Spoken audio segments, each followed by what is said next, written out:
to A Girl, a Guy, and a Buffy podcast. I'm one of your co-hosts, Kate Balzer. And I'm Charles Swint. And we're so excited to have you with us today. So continuing in our season of pop culture for Buffy the Vampire Slayer, today we are talking language in Buffy the Vampire Slayer. So we're delving into Buffy's unique language, not only the character, but the show itself, and what that all means and how that really gets shown in the series. So talking a little slanguage, if you will. A little slanguage, I like that. Yeah. And just a reminder for anyone who's joining us for the first time, this is a totally spoilery podcast. We are discussing the series in its entirety. We try not to talk about other elements, but if we do, we mention that, there might be spoilers for some of the comic stuff, but mostly we focus on the show. But we do recommend, if you haven't watched the whole series and you don't want to be spoiled, finish watching the series and then come check us out. Yes. But if you're here for the first time and you have watched everything, welcome. Yeah, we're so glad you're here. And thank you to everyone who's returning each week to listen to us. You know who you are. So language. Language. Yeah. It's a tricky thing. So do you want to do some like level setting on language itself? Sure, absolutely. So I definitely did a little, start in the traditional way with defining some words for myself as I was researching for this episode. And because a couple words kept coming up in some of the research I was doing related to slang in general, and then specific to the language in the series. And those words were lexicon, jargon, and slang. And so all my definitions come from Merriam-Webster. And lexicon, well, let me say, I'm picking the definition that fits with the conversation today. A couple of these, the words had multiple definitions. So for lexicon, the one that we're really kind of looking at is the vocabulary of a language, an individual speaker or group of speakers, or a subject, which definitely fits with Buffy. They certainly have their own vocabulary of language or lexicon. And then jargon, this is interesting. I kind of always use jargon and slang like interchangeably, but really jargon is more the technical terminology or characteristic idiom of a special activity or group. So it's not just general slang. It either pertains to a specific activity or work as well. Like you hear work jargon. And then slang, I pulled both definitions. And the first one is language peculiar to a particular group. And the second definition is an informal, non-standard vocabulary composed typically of coinages, arbitrarily changed words, and extravagant, forced, or facetious figures of speech. Okay. Yeah.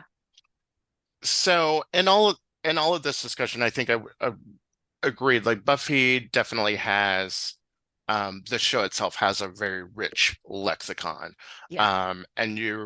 And I think too, when you're talking about that, there's so many layers to it all, right? Because there's like sort of the language and the usage that each individual character has, that sort of the universe as a whole uses.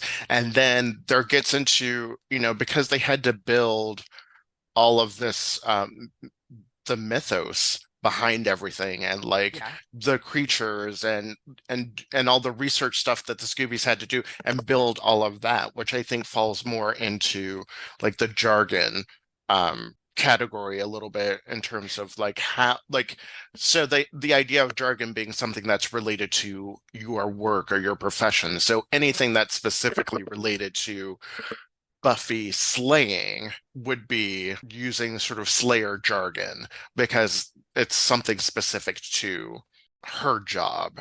Yeah, I would definitely agree. Yeah. So terms like Slayer and Watcher would be like jargon because it pertains specifically to her work.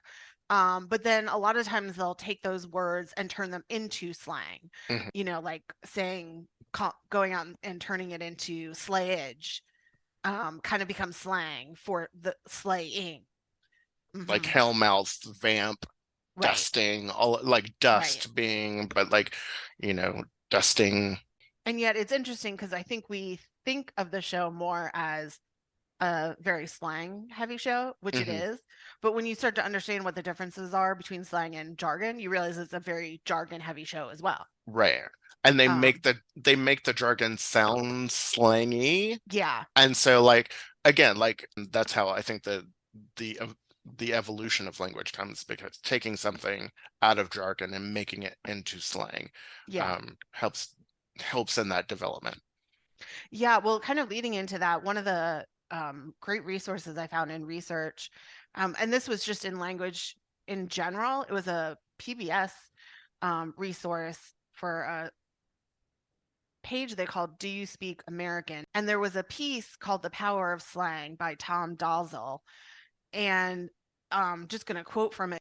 Slang's primary reason for being to establish a sense of commonality amongst its speakers further ensues its widespread use. When slang is used, there is a subtext to the primary message. That subtext speaks to the speakers and listeners' membership in the same quote unquote tribe. Because tribe identity is so important, slang as a powerful and graphic manifestation of that identity's benefit. At the time, the primary message is not in the meaning of what is said, but in the very use of slang, a compelling example of how the medium can be the message. So, what I think is interesting about that is the slang that develops in the series obviously binds the characters together, but it binds us viewers together because we know the slang. Like it becomes our language too. When you talk to other people, and if you were to use those terminologies or use the jargon, like we all understand each other and we know what it means and we know what it's coming from. Hmm. So it took it from building a community within the series to a building a larger community amongst the fans, which I think is just kind of really fascinating cultural phenomenon. Yeah. And it's interesting because like when you're talking about that shared usage and how we all sort of again it sort of goes back to the show itself, where there was a Slayer, the chosen one, the Hmm. Slayer, and then then you introduce Kendra, and then she is also a Slayer, but she's not the Slayer. Yeah. And so how that goes on, and then when the potentials come in, and then they all become Slayers, they are all Slayers, but they are not the Slayer. There's no more like chosen one. So that jargon changes Right. around even the singular of that word Slayer or Slayers. Yeah. And I see the parallel of the growth of that towards the growth of how all of that, how we as audience members come in at the end and being sort of potential slayers, all of us, Hmm. and Hmm. taking on that language and taking on that jargon, and making it our own, and going out into the world and creating something else. Yeah, that's actually a really great point. And really, I mean, it shows you how important language is and what a role it plays in, culture, sociology, anthropology, all those elements of a society, however big or small that society is. Absolutely. There is another um, couple of lines from that, The Power of Slang by Tom Dalzell, that I thought was great. It's specific on slang, but I thought it really applied so much to Buffy, and the way that Joss Whedon developed his language, and the show developed its language as the other writers took on his style of language and writing. And the quote is, with slang, each generation or subculture or counterculture group has the chance to shape and propagate its own lexicon, and in doing so, to exercise originality and imagination. The end result is a lively, playful body of language that is at times used for no other reason than that it is fun to use and identifies the speaker as clever and witty. And I thought that was just such an apt description of the show's language.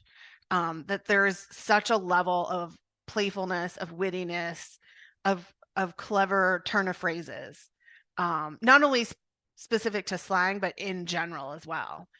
Um, Yeah, and I think that that idea of using slang to make yourself sound clever and to sound different. I think one of the good examples, and this is from a book called Slayer Slang, and it says and some Slayer slang is clever, like inner Slayer, for the essential person of a Slayer, by analogy with inner child, an extension of the terms to mean one who dominates in an activity. So, as in Cordelia's famous retort in Halloween, she says, "Look, Buffy, you might be hot stuff when it comes to demonology or whatever, but when it comes to dating, I'm the Slayer." And so the use of that and the use of term like turning that around and on itself to mean something different. So here again, we have an example of them already taking their jargon Hmm. and making it into slang for themselves. Right. So Yeah, it no, it's a becomes great very meta example for at that. that point. Yeah, exactly. Yeah, yeah, yeah. So should we get into a little bit? I don't know what information you have. I know we kind of ended up both using some of the same resources, Yeah. but getting into, you know, h- how the language was formed in the show. We both read some of the Slayer slang book, and in the introduction is written by Jane Espenson, one of the writers from Buffy, one of the great writers from Buffy, who was probably there for at least half the series. Yeah. I believe she came in season 3. Don't I quote me on think that. I think so, but we can fact check that super quickly. um, but yeah, so she gives a great introduction to the book, and really gives some great insights in how the language of Buffy was developed. And basically, as we were saying, it really, at the heart of it, comes down to Joss Whedon. She was saying a lot of the words used is how he speaks. One of the things that he would do is truncating words. So, like, instead of saying necessary, he'd say ness. He'd also do a double negative. So instead of saying this person is untalented, or I'm sorry, this person is talented, he would say, not untalented.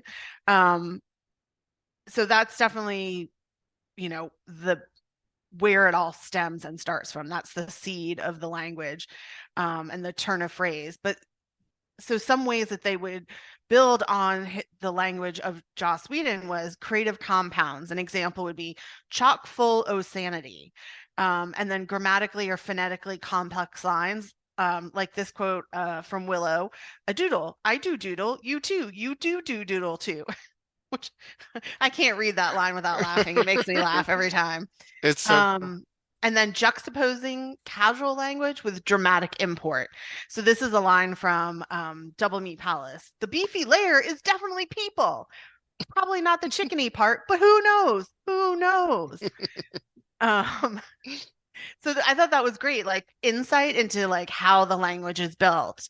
Um, that we just sort of all absorbed and didn't probably think about, and um at a higher level, like how it was all put together. But I do think it's really interesting. And it's amazing how easy it is to pick up, because I definitely found myself, particularly when the show was on air and I was really hardcore into watching it, doing that myself, like adding, I know the one of the other big things is, adding an E or an EY to a word, adding AEG to a word. So like going from slay to slayage, or that's um now I can't think of an a Y word that the show used. And then there were, that kind of stuff. And I found myself doing that a lot, um, just yeah, automatically. and even like the development of, and again, it's sort of internally, like the development of the words that they used and like started in season one, when they were like trying to sort of brand who um Willow and Xander were to Buffy, and the use of Slayer and then and the Slayerettes, which didn't really Right, quite catch on because they ended up using Cordy and the Chordettes, right. which made for better usage in terms of just communicating those things. And so they had to drop Slayerettes because it couldn't be Slayerettes and Chordettes. And Right. then that's how we get the Scooby Gang, which we get the Scoobies, the Scooby Gang, Scoobies, Scoobs, and all of that stuff, which allowed for more like development of that language, and the Yeah. use of those terms. Yeah, and that example is a great example too of how then tying into our season theme of pop culture, how pop culture references then became part of the vocabulary development. So there Hmm. were a couple of great examples, like so Slayer Palooza. Yes. So obviously, most of us at the time would know what Lollapalooza was, and obviously it still is going on today. So you knew what that meant when they put it together. And then another quote was from Xander, does anyone feel like we've been Kaiser Sose? Well, so anyone who watched Usual Suspects would understand that reference, and it Right. becomes like they've verbified the name Kaiser Sose.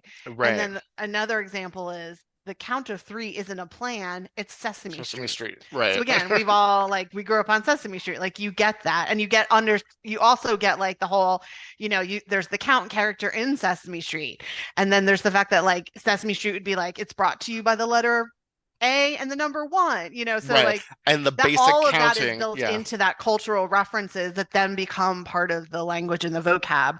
So it codifies that sense of cultural community and identity even more. Well, and what a more fascinating and interesting way to say something Yes. like, okay, which is something that you do in every TV show, right? It's like, okay, we're going to do this on the count of three. One, two, three. And usually the joke is like, do we go on three or after three Right. or like what? Like that's usually the joke, but it's like on the count of three. That's not a plan. It's Sesame Street.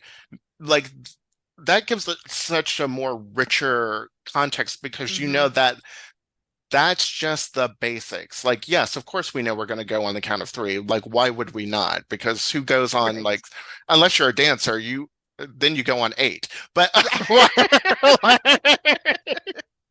you go on one or eight if you're a dancer. But otherwise, like everyone else goes on the count of three.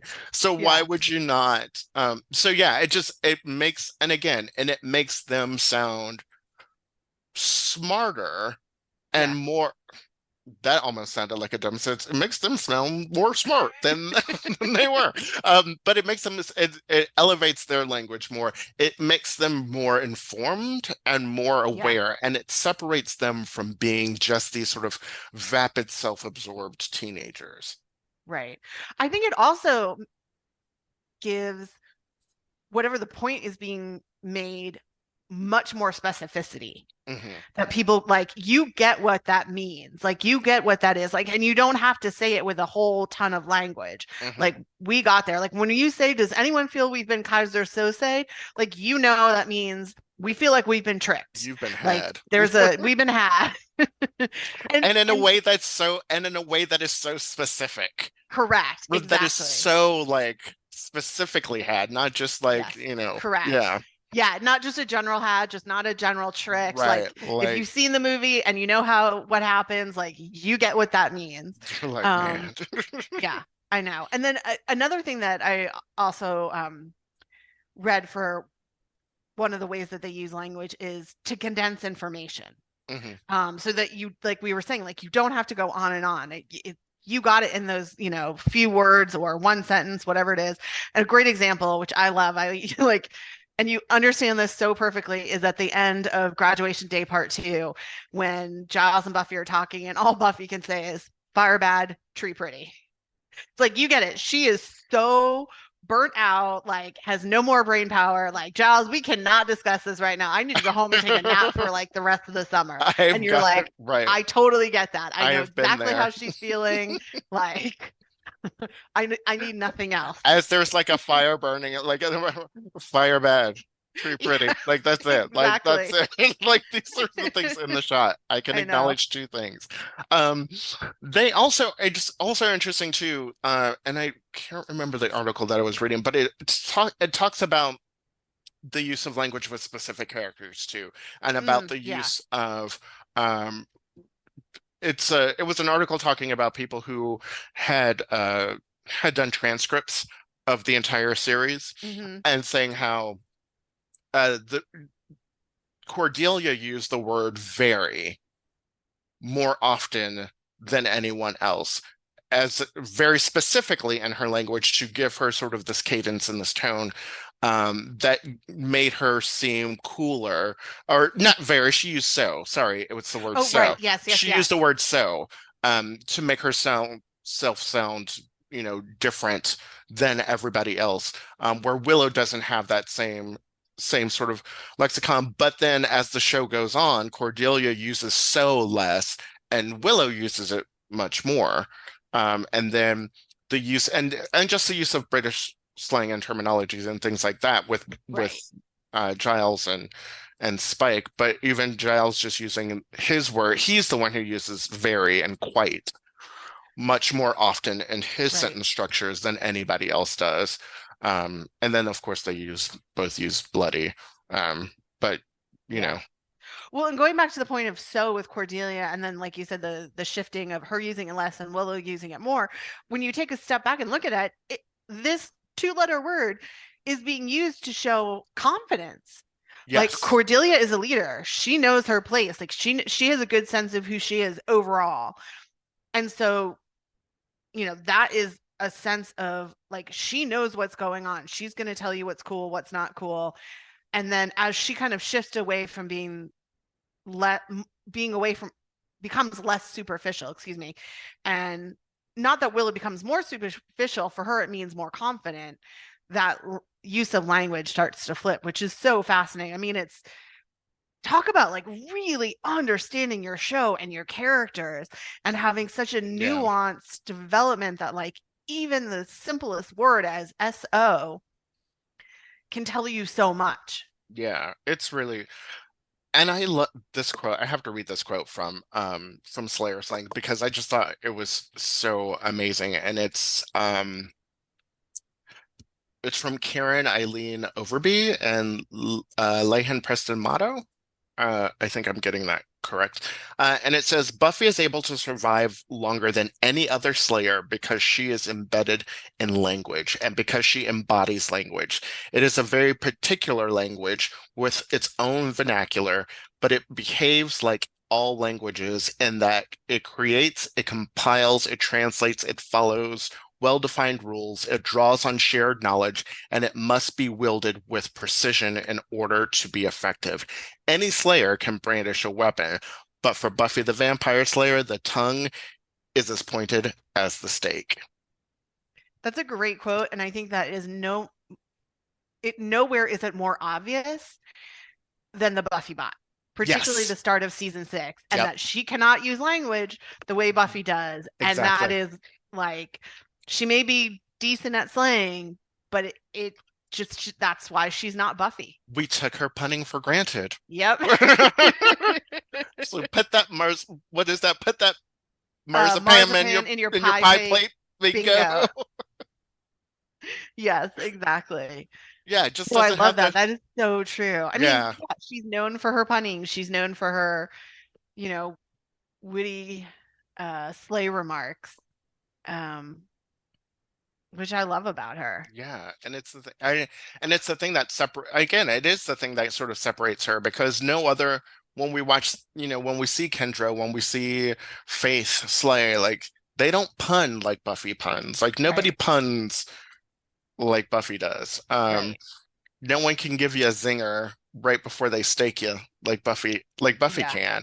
Yeah. Um, and so and then and I th and she's and even Willow says, they ask like, well, why is that so important? Like why do we need to bother with all of that? And Willow says, well, I think it throws them off. Like I think it's the thing, it's her secret weapon. It's the thing that she like, when you're fighting somebody and they're like, throwing one-liners at you, it's gotta get in your head a little bit. Yeah. I think you could also make the argument that it shows her level of intellect. Not to say that, Kendra and Faith are not smart, Hmm. but I think that's the one thing that helps Buffy that we come to see as why Buffy stands out as such a phenomenal slayer is her ability to take that information and process it and really come up with some creative ideas. She has really great sense of intuition. And that's all part of like intellect. It's and Hmm. taking your experience and processing it. So I think elevating that through her language shows us um you know her intellectual abilities, and that she's not just like the weapon the council wants her to be, where she just goes out like a robot, slays, comes back. um and that's why she is the amazing slayer that she is, and why she comes up with all these ways to constantly defeat the big bads, and then changes everything by the very end of the show. Right. Yeah, I mean, it's interesting too that with like Faith, she is known, I think she definitely has some language play there. Hmm. We don't see her obviously as much, but it's interesting that she is given um that phrase 5 by 5, which Hmm. if you haven't heard what it means, it comes from um like really like transportation, and I think it was also, wasn't it the military, but it basically was like on a scale from 1 to 5, like communicating how well can you hear me through our communication means, and if Right. it's perfect, it's 5 by 5. On a scale of 1 to 5, it's 5, so we use 5 by 5, which is like a phrase that none of us had ever heard. I Right. mean, unless maybe you had some connection to somebody older who used it, but like they give it to this like young brassy woman, and it like you got what it meant. Right. Even And if you didn't know where it came from, like it was understood. But I think it's fascinating to like give her the way they gave her like this very actually jargon from it's very another jargon but for. from another workspace, another culture, and give it to her. And it's also like, you know beyond her age, and yet it totally works. Well, I think, and yeah, so yes, the 5 by 5 is it's about the clarity of the radio signal. That's it, thank you. Yeah. So it's a measured a scale of 5 points. And then not not the dimensions of a square. Right, correct. To clarify that. But but also, and truckers use it a lot too, Right. and CB speak. So I think that that's how I imagine Faith picks up Oh, on that's a really that. good point. I As didn't like think her about that. travels across the country, is maybe she hitchhiked with a trucker and heard the lingo. Yeah. Again, it's the jargon of the CB communication, of radio communication, that she probably picked up, from doing a sailor, or like, or being with a trucker or something like that. Um, and we do know what it is. Kind of like we get it sort of, but even the Right. Scoobies do have to do Question. have some question about it and clarify. And there's a time where she says, "Oh, well, how are you?" And she's like, "I'm 5 by 5." And Buffy says, "I guess that means you are of the good." Yeah. You Of know, the good. yeah. That is one I And would like so use all the time. yeah, and so again, using this jargon that is now slang for somebody else has to be explained to the audience using slang and a Buffyism that the audience is familiar with, and that's just a whole like, what are we Yeah. doing here? Yeah. Yeah. And then even Willow goes like, "Oh, and Faith with her 5 by 5." What does that even mean? Like, she's so mad Exactly. about it.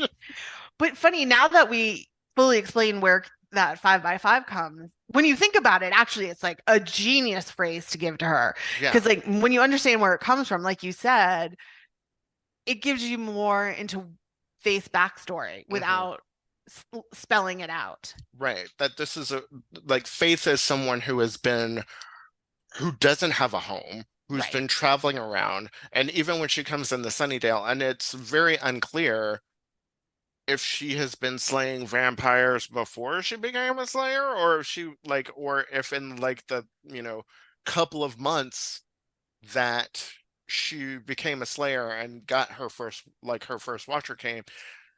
Granted, if Buffy can have an adventure every week, so can Faith. So why, like, she Yeah. has lots of stories, and it's been several months. It would be basically like a season, like a half a season of slaying for Faith. Right. If she Um, wasn't discovered as a potential right, beforehand. if she wasn't discovered beforehand. Yeah. So, you know, but there's sort of a even just that one saying gives her like this transient feeling. Yep. Yep. Um, Absolutely. Um, yeah, it's so amazing. It's so yeah. cool. One thing we could talk about, and I don't remember much being said on on this topic about Buffy, but I do remember everyone was saying this about Dawson's Creek, which premiered during the middle of Buffy's second season. And what they would say about the characters on Dawson's Creek, the teen characters, is they talked at a level that didn't feel like any teen talked at. It felt very adult. They were talking in these, on these big topics with these, big vocabulary that just didn't feel like teenage speak. And I think you could argue that about the Buffy teen characters. I mean, they certainly make, not so much maybe in the specific actual words used, but certainly all the references. I mean, yes, there's the like normal teen pop culture references that you'd Hmm. expect them to make. But I think even like bigger ones towards, literature or old movies that you wouldn't necessarily expect them to watch or other things. And to me, actually on both shows, it never felt weird because it felt like that's the conversations like me and my high school friends were having because we were reading stuff and we were discussing politics because you had to for school and it also interested us. So like all of that like quote unquote adult language or adult conversations never felt artificial, even though they were being written by like men in their 30s and then, or showrunners in their 30s along with their writers of varying ages.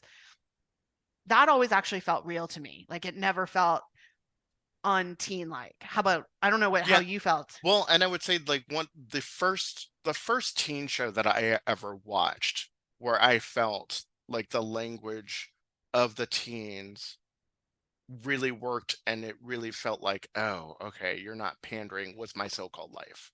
Like that was the show that I saw that I was Yeah, like, yeah, yeah. ah, oh, you get it. And the weird thing about it is that people have or what's it called when I don't know where words and sounds tickle your brain or whatever. Like there was something about the way that they spoke that excited me in a way that I had never been excited before because it was Hmm. finally like, oh, yes, you see me and you're talking about the things that I want to talk about and you're expressing them in a way that I would tell my friend this way. And actually, oh, I don't know how to express this to my friend, but that's how I want to do it because that's exactly it. And Yeah, now I have language to use yeah, in order to communicate myself better, which I think is an incredible, like, that's the power of great writing can do is that it can give voice to the voiceless. It can fill in some of the gaps when you don't have the space for that, when you don't yeah, have the vocabulary or the experience for it. But then here's someone your own age who is going through something similar that can fill that in for you. right. And so yes, and I agree, and I watched Dawson's Creek too, and it never bothered me um I actually really on that liked that element. on that show. It certainly didn't bother me on Buffy. I've always thought that the language on Buffy has been um is so great. I mean, I just think Yeah. um it's so smart. There in the first episode where Buffy's like, so what's the sitch? I think that I've read that there are articles that Sarah Michelle Gellar was like, I don't know what this means. Like, I don't even know. Can someone explain can someone explain this to me? Um, Yeah. Well, it's funny. I was thinking, particularly when I read that about one of the things that Joss Whedon would do is truncating words. mhm, So, like I said, would say ness instead of necessary.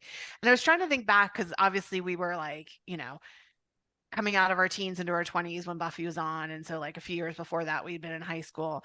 And I was like, honestly, I don't remember a lot of our slang, like, from mhm, that time period, like, what teen speak is. Like, but, like, thinking about going a few years forward into, like, the millennial slang, that is one thing that, like, a lot of millennial slang does mhm. is that, like, truncating of words. So it's really funny that, like, somebody who is, I guess Joss Whedon is technically like what, like the beginning of Gen X, I think. Um, Yeah. maybe late Yeah. baby boomer. I'm not sure exactly Yeah. when he was Somewhere in there. born. Um, but it's just funny that like he was doing that and then that not saying that he influenced it. It's just funny how I think what it shows you is that first off, like generational definitions are pretty fluid. Right. And that the influence kind of goes back and forth. Hmm. But it is really interesting. Do you remember like any slang from like when we were growing up? The only thing I remember is from like when I was in middle school and not was the big word. Like so you'd Yeah, be like, like "Oh, I really want to go fishing with you this weekend." Not. not. Yeah. And how quickly that like got annoying to That was the parents. thing. Like I remember things like, "Ooh, that's bumping." Was a big thing Okay. when I was like in middle school, living Okay. in like in the DC area. Like that Gotcha. was bumping. Yeah. Um, Well, and to say also like slang obviously is not universal across teenagers. Like right, right. regional Regionally, race, it's religion, like all of that plays an influence. yeah. I'm trying to Um, think of gosh, I really can't. And now I know. I really want to like look and see. I'm going to like try to do a quick Google Oh, you search know what? of Actually, I do remember one of the influences would be Clueless. I feel like whatever. That was one thing we were doing. And then the loser with the L. Like I feel like yeah. those are things. And then like Ride in the Crimson Wave. I don't know it was used all that often. But the other big influence I remember on like me and my friends, again, more going back to middle school, was Heather's. We use like Yeah. lines from Heather's all the time. Oh, so yeah, so like talk to the hand. Um, Oh, of talk to course. the hand because the face don't want to hear it. Was Yes. one or ooh, that's the bomb. Oh, the bomb, Or of course. whatever. Whatever. That's the one I really Yeah, remember. home skillet. What's up, home skillet? Oh, that I don't Um, remember. we used to say that you going right out to the crib. Um, I gotta bounce. Yeah. Uh, ooh, that's so crunk. Ooh, it was crunk. Um, ooh, snap. Oh, snap. Oh, snap. Um, what's another one? I Yeah. I buzzkill. You're such a buzzkill. Oh my gosh, you're such Um, a sup. oh. I got a dip. Uh, eat my shorts Oh yeah, that was from Bart Bart Simpson. Simpson. Yeah. Ooh, he's pretty fly. Pretty fly for a white guy. Yeah. And booyah!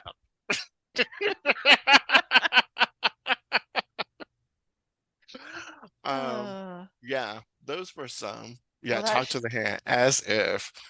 oh, as if. As Oh my God, if, that was yeah. the one from As Clueless if. all the time. Whatever and as if. As if. Ugh. Totally use that all the time. Uh, yeah. Which also shows you that speaks to what we were saying earlier about how fast slang runs hot and burns out. Right. Because Which it's is okay because now hearing it, it just feels cringy. yeah. Oh, or like you straight tripping. Oh, we used to like, oh, who's your daddy? Oh, and like 90s slang, some 90s slang is just wildly Yeah. Well, it gross. probably depends too, like who is using it more. I don't know Yeah. if we heard so much of that stuff in high school, at Yeah. least our high school, but So sue me was another one. Like oh yeah, so I had sue forgotten about me. that one. Um, Yeah, oh my goodness. Yeah. 90s slang. 90s slang. I mean, doesn't it all sound like It's all crazy. yeah, it all sounds crazy like when you're not speaking it and when you're out of it. Um, and now I'm at the age where if I'm using it, it's over because I'm Yeah, too old to be using it. I still use it. I don't care. No, I meant like the slang of the now. Oh, If like now I'm oh, using it, it's over. yeah, I don't know We're what at that age. I don't know what's on it now. Like I keep looking up stuff on TikTok and I'm like, there's a teacher on the substitute teacher on TikTok who's like, I gaslight my students into thinking that these words are slang. And it's so funny. And it's interesting because what he puts out there and how he talks about how this word and what this means, Yeah. he really is sort of breaking down sort of a modern day etymology of how we would use this word as a new slang word, except no Hmm. one's using it. But he Yeah. just tells his students that, and because he subs and goes to different schools, he was like, "Yeah, well, I was just over at the high school last week, and they use that all the time. So I don't know what you guys are talking I about." love it. So he's like basically he's making slang He's happen. making slang happen in the moment, while also gaslighting his students. Oh my goodness, jeez.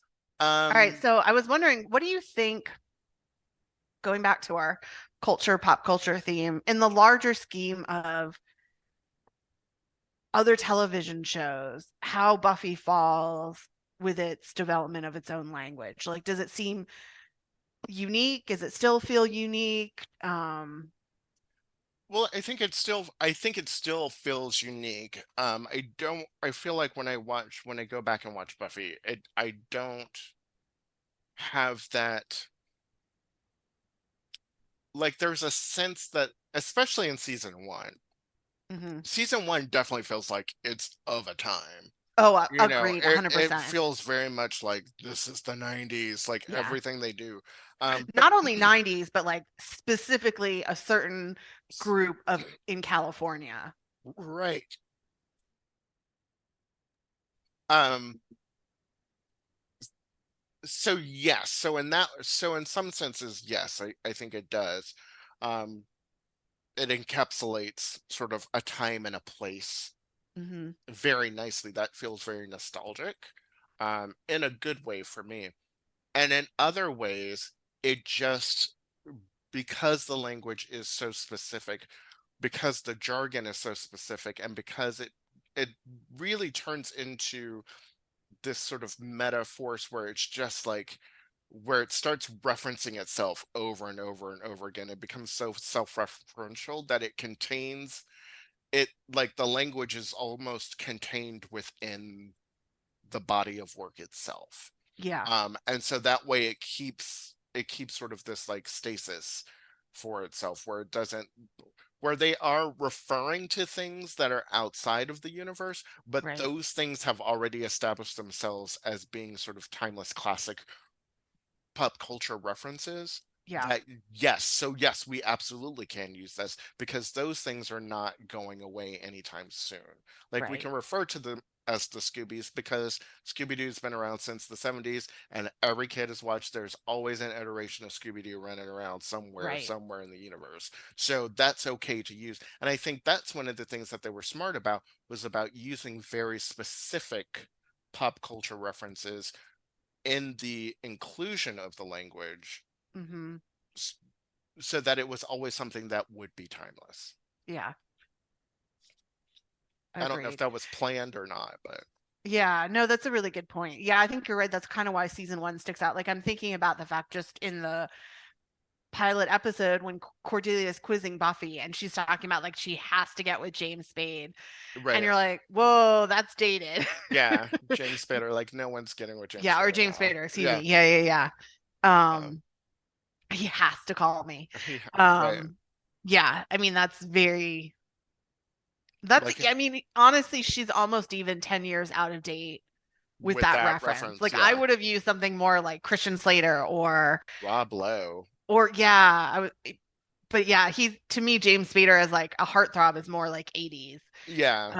So it's funny that it's already like dated. Yeah, that reference in of itself is already dated.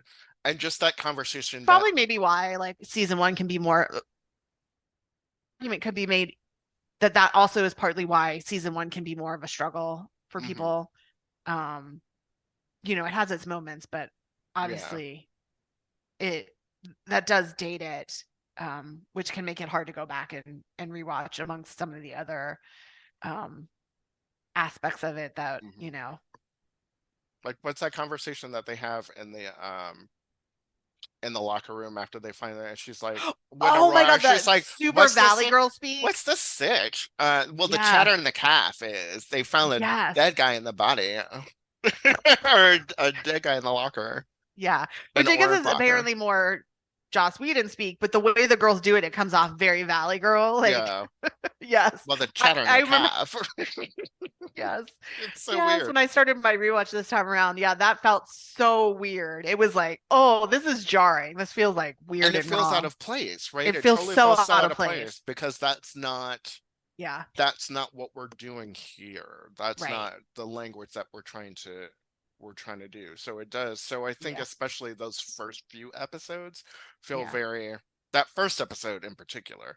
Right. But there are other episodes in season one where everything just feels a little bit forced and feels a Hmm. little bit out of place. Yeah. But by season two, definitely we have, and even probably even earlier than that, we really start to find a rhythm for the language. Yeah. Yeah. That, I mean, the pilot really stands out. Like, it, you don't feel as much of that out of sense of out of place with the language moving into the main part of the season compared to the pilot episode, that's for sure. And then it only gets better as this series goes on. I was thinking in the larger cultural context as well, comparing Buffy to other shows, in that how it develops and uses language feels fairly unique compared to other shows. I mean, I do think there are other shows out there that use, language well. I'm not saying they don't, but again, this is really just speaking to things I've read and heard said by cultural critics, anything written about pop culture, television. The two that I think of when it comes to being written about their language, Buffy is one, the other show is Deadwood. Mm, Again, and I'm sure you could probably speak to it Mad Men as well, but the way the Mad Men is, I think it's a little bit different from the way these two shows are. Whereas these two shows are very much about the language and what is said and how the phrasing is done is so specific and mhm. so um, technically developed that I just don't see in a lot of other shows. Even like other great dramas that have been Right. developed, Well, it's not everything, a yeah, everything is so pedestrian. I mean, I think most shows are very pedestrian when it comes to that. yeah. Um, you know, I mean, and this is a little outside of what you're talking about in terms of language, but I would also sort of argue that genre shows do I think genre shows probably do better with the Hmm. development of language because they can lean on the jargon Yeah. so much, and so, or other languages. So when you're talking about something like Star Trek, Yeah, I was thinking when that you're too. talking about like Klingon, where Right. they developed like certain phrases for the show, but because it became such a huge cultural hit and people were so interested in that like this whole language developed out of small phrases. Or when you're looking at Game of Or like, Thrones, where they yeah. had like an entire language built and developed for that series before they Right. started, which had to have like its rules and its verb tenses and all of that stuff written out before they you know when they were working on the script. So um Yeah. Well, I think another example too, not that they create their own language, but would be the remake of Battlestar Galactica. And you think yeah, about like frack and yeah. they again, you're right, like that sci-fi, that genre, that supernatural, those supernatural shows by nature of the content end Hmm. up probably leaning heavier into the jargon and the Right. slang development.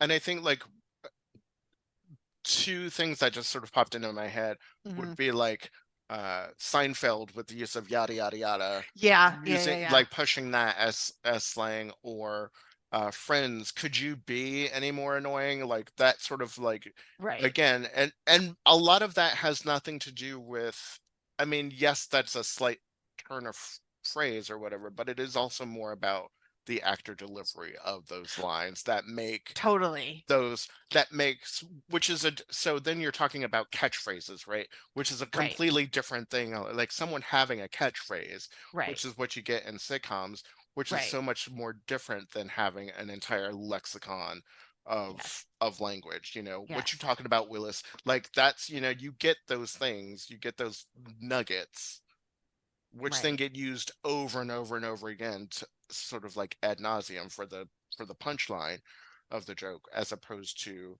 creating an entire language that you can take the punchline, you see it coming, and then flip it on its head to something else. Yeah, I mean, I know we talk about this. We love the show, so we like love almost everything about it. But the language, I think, again, just it's what helps keep the show alive and why people keep coming back to it, because it is such a unique feature of a television show that you don't see happening in a lot of other television shows, even great genre supernatural sci-fi shows. Okay, I thought it would be a little fun to wrap up with. I found a Reddit thread from a couple of years ago where somebody asked, like, if you watch Buffy in a different language in your country, how does the title translate? Oh yeah. So it's really funny. So the first one, the person who posted the question said, I don't know where she's from originally, but said they had moved to Germany and couldn't help giggle at the title, which translate as Buffy in the Bewitchment of the Demons. And the bewitchment of the demon. Yeah. Okay. Okay. And then she's and then apparently wherever this person comes from, which they didn't say what their home country is, the title translates to Buffy Against the Vampires, which that's not a bad Buffy translation. against the vampires. Okay. Yeah. So a person from Norway said that this is not an exact translation. This is as poetic as they could put it. But apparently, if you translate the Norwegian title to English, it's Buffy, Nightmare of the Vampires, Okay. which I was like, that's pretty good. Okay. As the person said, it works well with the line, "I'm the thing monsters have nightmares about." Right. In Sweden, it was Buffy and the Vampires, Buffy and the Vampires. which It's like a band. that's exactly what the person said. It sounds like a band name. It's like Josie and the I Pussycats. know. In Poland, it translated as Buffy, boogeyman for the vampires. She's like doing dance competitions for Yeah. This person didn't say what country they were in, but their translation is Buffy the Hunter of Vampires. So it's funny, we went back to like vampire hunters, which right. is more common. It doesn't give it that like uniqueness that Slayer does.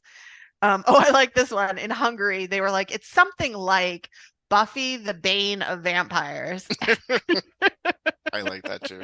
which is great. I think Yeah, that might be my favorite one. So that's in a good Hungary. one. Um, I like Buffy and the Vampires. I Buffy know. and the Vampires. That great It's band name. yeah, it's like Jim and the Holograms or something. Yeah, exactly. Susie and the Banshees. Right. Awesome. Well, Yeah. thanks everyone for tuning in. We hope you enjoyed this discussion. Obviously, we certainly did. Yes. We went off for a while on that one. Yeah. Who knew there'd be so much to say about words? Um, that was a sort of intended pun. If it counts as a pun. But yeah, thanks so much. And we hope you enjoyed the episode. And we'd love it if you would rate and review us wherever you listen to your podcasts. Yeah, and let us know what your thoughts on, on language. If you listen, because I know we do have some listeners in other countries. Yeah. So we would love to hear your thoughts on how things translate and how things sound on different languages. And you can always reach us on our socials, on our Instagram, which is at a Buffy podcast on Instagram and on Facebook, or you can email us at a Buffy podcast at gmail.com. All right. Well, thanks so much. And we'll see you next week. All right. Thanks a lot. Bye. Thanks. Bye.